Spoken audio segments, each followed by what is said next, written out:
Hello. Thank you for being with me today to talk about disrupting the food industry with transparency. I changed the name of my talk. Imagine if the best farmland in America were used to grow nutritious, diverse crops that feed people, instead of GMO corn and soy that goes to feed cows, cars, and processed foods. Imagine if our global agricultural resources weren't largely controlled by 3 chemical companies with long histories of harm causing and science denial. What would that look like? I want to shine a light with you today to look at what goes on behind the scenes of the stories that we hear about our food system.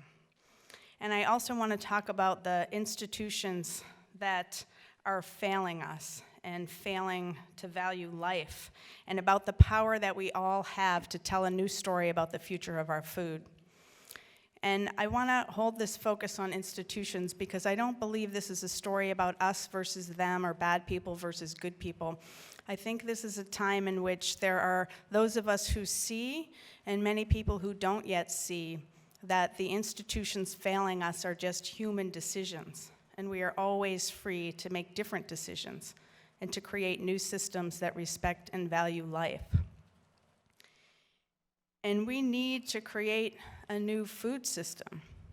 We have no choice. We literally have no choice. The science is telling us that. The science on insect collapse, on biodiversity reduction, on soil erosion is telling us that we must recreate the way that we're growing food. And this, is the picture that the pesticide companies don't want us to see, and they're trying desperately to cover up. I spoke the other day on a panel at a conference called EcoFarm with a scientist named Jonathan Lundgren, and he was 30 years at USDA doing risk assessments on pesticides. He was run out of the agency because his science was raising concerns about pesticide impacts on bees. And now he studies agroecology and regenerative farming systems, showing that these farming systems can not only provide nutritious food, as much food, but also more income for farmers. So this is the story that the companies don't want us to see. Instead, we hear stories about how, hang on, let's see if we can get this. Okay, before I get into that, let's see. Instead we hear these stories. Feed the 9, it's a hashtag, it's a Facebook page, it's a Twitter feed, and if you search for it, you'll likely find videos of this guy. His name is Jeff Simmons, and he talks very passionately, very, very passionately about how we need to ramp up industrial agriculture to feed the future. Jeff is the president of Elanco, and Elanco is a division of Eli Lilly that makes ractopamine, which is a growth-promoting chemical used in meat production. It's banned in 100 countries due to health concerns, but still used here.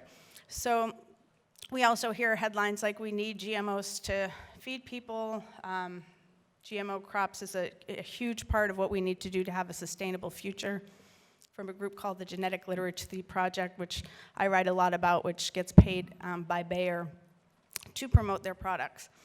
So the vision that these folks are selling, and selling with really great passion, with really high tech, with really persuasive, to many folks, arguments, is a vision where we need more. We need to double down on more. We need to do more with less, as Jeff says.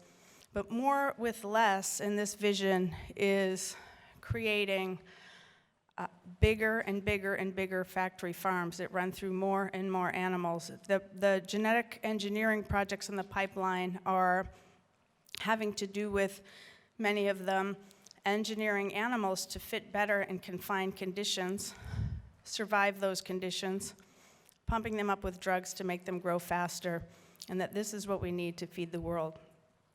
Now, this story is actually not a very easy one to sell, or let's put it this way, they are putting tremendous resources, and I mean tremendous, hundreds of millions of dollars into many, many, many channels of storytelling to convince us that this is our only choice for feeding the world. So that's what I want to talk about today, is that system of how those stories work, how they come about, what goes into them. And so my group, US Right to Know, we started US Right to Know 5 years ago. This is our 5-year anniversary this month. And we set out to investigate what goes on behind the scenes with chemical companies and food companies, how they are working to influence science, academia, media, policy in ways that we don't see and in ways that aren't clear to the public.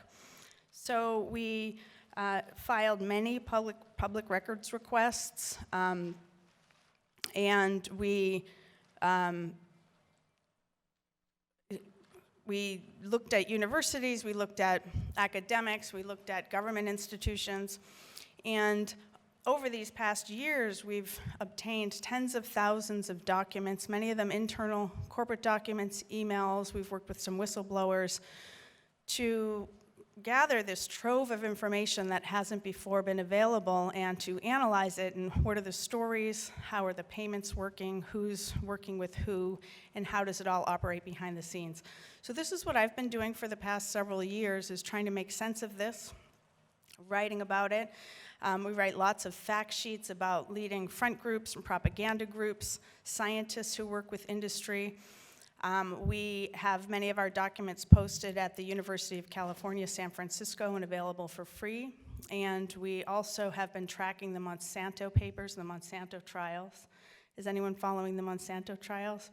It's quite interesting what's happening. They're now in their 4th trial. The first 3 trials having to do with cancer victims, people with non-Hodgkin lymphoma, suing Monsanto, now Bayer, saying that Roundup, glyphosate-based herbicides, Roundup products cause their cancers.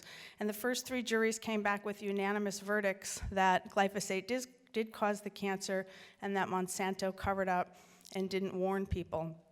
The 4th trial was just about to start last week in St. Louis, and they have postponed it because they're working toward a settlement. So my colleague is following that closely. We write a blog, sometimes daily, updating on those trials. So you can check all that out at usrtk.org.